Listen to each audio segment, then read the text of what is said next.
Assalamualaikum warahmatullahi wabarakatuh. Saya Karisma Dewi Yasinta dengan NIM 642252238 dari kelas 645A03 BSI Tangerang. Di sini saya akan menganalisis kaidah bahasa dari video pidato Bapak Presiden Republik Indonesia yang ke-7 yaitu Bapak Joko Widodo. Beliau berpidato saat Hari Anti Korupsi Sedunia. Berikut adalah cuplikan videonya.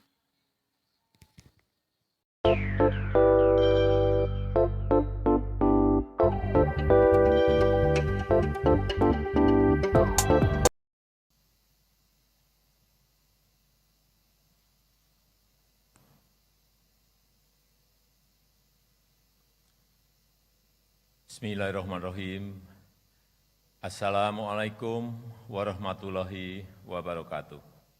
Selamat pagi, salam sejahtera bagi kita semuanya. Om Swastiastu, Namo Buddhaya, salam kebajikan.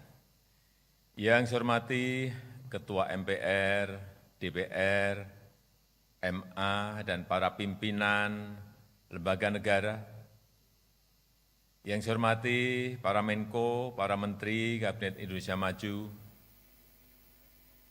yang saya hormati Ketua KPK dan pimpinan komisioner KPK, yang saya hormati Ketua dan anggota Dewan Pengawas KPK, yang saya hormati para gubernur, bupati, dan wali kota yang hadir, yang saya hormati para pegiat dan pejuang anti korupsi, hadirin yang saya muliakan. Mengembangkan budaya anti korupsi dan menumbuhkan rasa malu menikmati hasil korupsi merupakan hulu yang penting dalam pencegahan tindak pidana korupsi.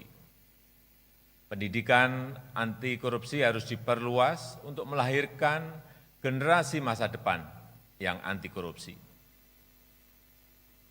Tetapi membangun sistem yang menutup peluang terjadinya tindak pidana korupsi juga merupakan kunci utama. Semua lembaga pemerintahan harus terus meningkatkan transparansi, meningkatkan akuntabilitas, melakukan penyederhanaan proses kerja dan proses pelayanan kepada masyarakat untuk meminimalisir peluang korupsi, sekaligus meningkatkan kualitas pelayanan kepada masyarakat. Upaya pemerintah untuk melakukan reformasi di sektor perizinan dan sektor layanan publik merupakan upaya penting untuk memperkecil peluang terjadinya korupsi. Sektor-sektor yang berkaitan langsung dengan kepentingan rakyat banyak, sektor-sektor yang mempengaruhi ekosistem berusaha terutama pada UMKM menjadi perhatian utama pemerintah. Pemerintah berusaha keras untuk melakukan reformasi struktural secara besar-besaran. Regulasi yang tumpang tindih dan prosedur yang rumit terus akan kita pangkas.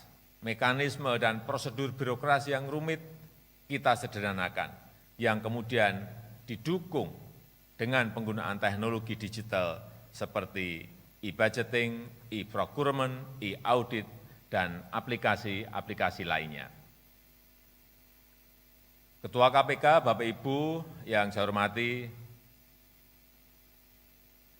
pembenahan sistem yang sedang kita lakukan pasti memerlukan dukungan pengawasan yang efektif, baik yang dilakukan oleh pengawas internal di institusi pemerintah, pengawas eksternal yang melibatkan beberapa lembaga di luar pemerintah, dan juga dengan mengundang partisipasi publik untuk mengawasi kerja aparat pemerintah.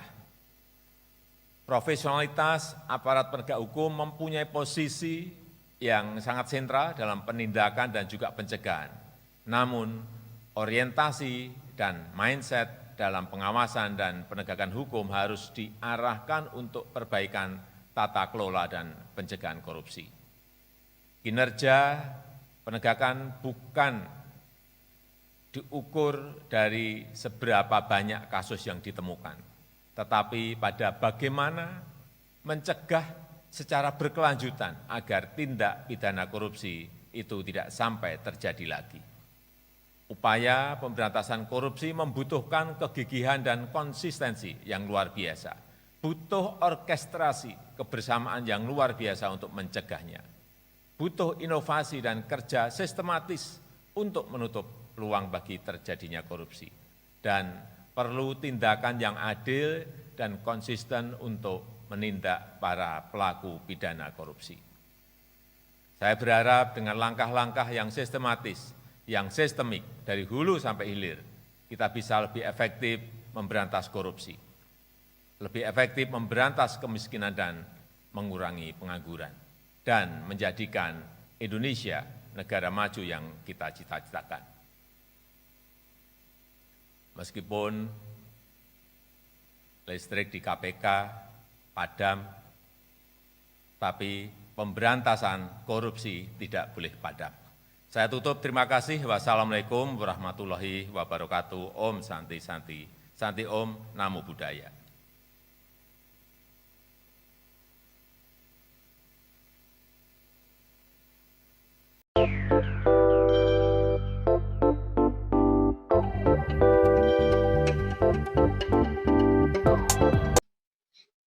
Setelah melihat cuplikan pidato dari Bapak Presiden Republik Indonesia yang ke-7, yaitu Bapak Joko Widodo, berikut adalah hasil analisis kaidah bahasa.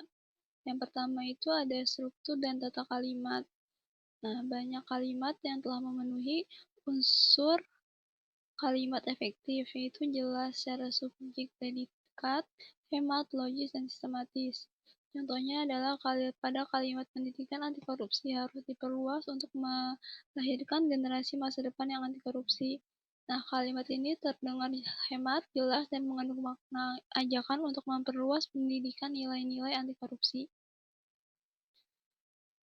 Selanjutnya itu ada diksi atau pilihan kata. Nah, itu ada kata baku atau dan resmi, yaitu teksnya menggunakan kata-kata baku dan formal sesuai dengan konteks pidato resmi. Kata-kata yang ada dalam pidato itu tadi ada transparansi, akuntabilitas, reformasi struktural, partisipasi publik, dan tindak pidana korupsi. Selanjutnya itu ada kata asing. Nah, penggunaan istilah asing seperti mindset masih muncul tanpa pendanaan. Itu di kalimat, namun orientasi dan mindset dalam pengawasan dan penegakan hukum harus diarahkan. Namun pada penggunaan kata asing ini lebih baik diubah menjadi dalam bahasa Indonesia, yaitu pola pikir. Selanjutnya itu ada kohesi atau keterpautan antar kalimat. Yang pertama itu konjungsi dan penghubung. Terdapat banyak penggunaan konjungsi yang tepat. Contohnya itu adalah tetapi membangun sistem yang menutup peluang.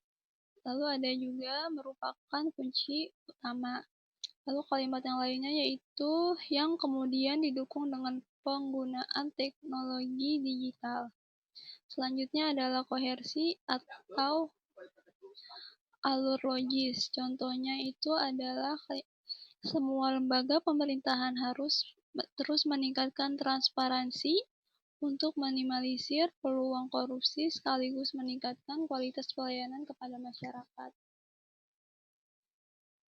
Nah, kalimat ini menyambungkan ide antara reformasi sistem dan hasil positifnya secara logis. Selanjutnya ada gaya bahasa dan majas. Yang pertama itu ada repetisi atau pengulangan, yaitu digunakan untuk menekankan. Nah, contoh kalimatnya itu adalah butuh orkestrasi kebersamaan yang luar biasa untuk mencegahnya, butuh inovasi dan kerja sistematis. Nah, penggunaan majas anafora ini untuk menguatkan urgensi tindakan. Selanjutnya ada simbolisme dan retoris. Contoh kalimatnya itu meskipun listrik di KPK padam, tapi pemberantasan korupsi tidak boleh padam. Nah, ungkapan ini simbolik dari retoris, memberi kesan mendalam dan membangkitkan semangat audiens. Nah, sekian dari analisis kaidah bahasa dari saya. Kurang lebihnya mohon maaf. Wassalamualaikum warahmatullahi wabarakatuh.